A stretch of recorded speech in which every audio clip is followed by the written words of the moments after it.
This year also marks the 75th anniversary of United Nations peacekeeping missions, efforts that humanitarian Romeo Dallaire has extensive experience with. General Dallaire led the UN peacekeeping mission in Rwanda prior to and during the 1994 genocide. Retired Lieutenant General Dallaire is with us today. Hi, General Dallaire. Great to have you on our program. I appreciate you making the time, sir. No, absolutely. I read an interview with you from years ago in which you talked about how Remembrance Day used to be something you avoided. You said you avoided it like the plague. And I imagine there are many veterans who have been through a lot who feel very similarly. Do you feel differently now? I got to tell you that 20 years of therapy and 9 pills a day does help. But in the end, it's still a very difficult day. Not because of remembering, which people speak of so much, is because of reliving the traumas and the experiences that we live in these operational theaters, and now even more complex and ambiguous and so much hard on civilian populations and the decisions, the dilemmas we have, ethical and moral ones. All that, we relive it. It comes back clear, digitally clear, slow motion, and so it's a day for us to relive what we've experienced versus others remembering, which I think is the reason why for many years my father, who did 6 years overseas in World War II, felt the same way regarding this day. You wrote about it in an op-ed this week as well, writing that we as a community, we have a clearer understanding of the post-traumatic mental effects on veterans, but that we also need to understand that these individuals, quote, also carry a deeper moral burden that manifests in feelings of guilt, shame, and betrayal by a nation that has failed to support the healing of their souls. How do you hope Canadians reflect on that this Remembrance Day?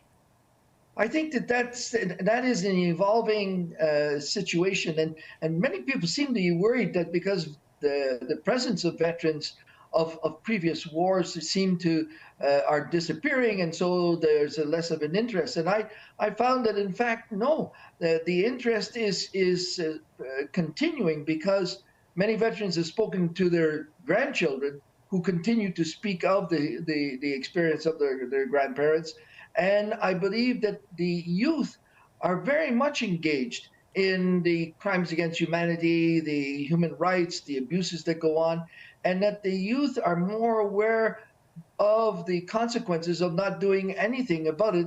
And so I see that Remembrance Day is not purely remembering those who were killed, but one, remembering the conflicts that are out there, that are still out there and still ongoing, as we know very well, but also it's remembering that there are a lot of walking wounded who are suffering because of the impact of that, and their families. General, beyond the work that you've done around mental health and those who fought in the armed forces, you've also done a lot of work, and you continue to do, about the impact of war and conflict on children. You've written extensively about it. You focus on it very much so at this moment. And so it's in that vein, I certainly wanted to ask you about, what's unfolding in the Middle East right now. What is going through your mind as you watch this new war unfold? There is a gross abandonment of sense of humanity that is going on in this conflict. In regards to children, we have offended nearly every one of the 6 grave violations against children in regards to not only conflict but in the existence of children in our communities, in our societies. And so I believe that all sides have been negligent to the extent of being held accountable of atrocities, of abuses, of, in fact, the principles and the international conventions on the protection of children that they all signed. In fact, well, most of the nations have signed to respect in conflicts. I mean, going after schools was also a declaration that people said we would not do because it's a risk. Certainly not hospitals, but children being destroyed and killed on a scale that we're seeing now is unheard of. What do you think the more long-term impacts of that will be? Oh, well, the long-term impact is that there's not going to be peace. The long-term impact is, in fact, you're creating what we call generational wars. What do you think those kids are going to remember about what's going on? The ones that survived, the ones that have been injured, both physically and psychologically. You are creating generations with this conflict, the way they're going at it, of guaranteeing that there's going to continue to be conflict in that region and that there's going to continue to be aggressiveness and hatred, and that reconciliation will be so complex and difficult because the children, to our surprise, actually become adults and they carry that experience profoundly inside them. So what we're doing is we're creating generational wars. We are not in any way looking at peace. In fact, I haven't heard anybody talk about trying to bring a peace process to this thing.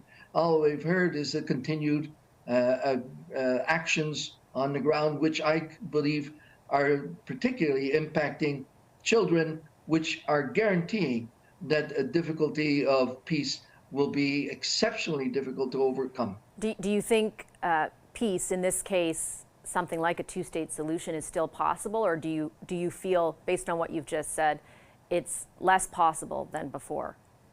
All human beings, there is no limit to what human beings can do positively, as we're seeing also sometimes to our greatest horror.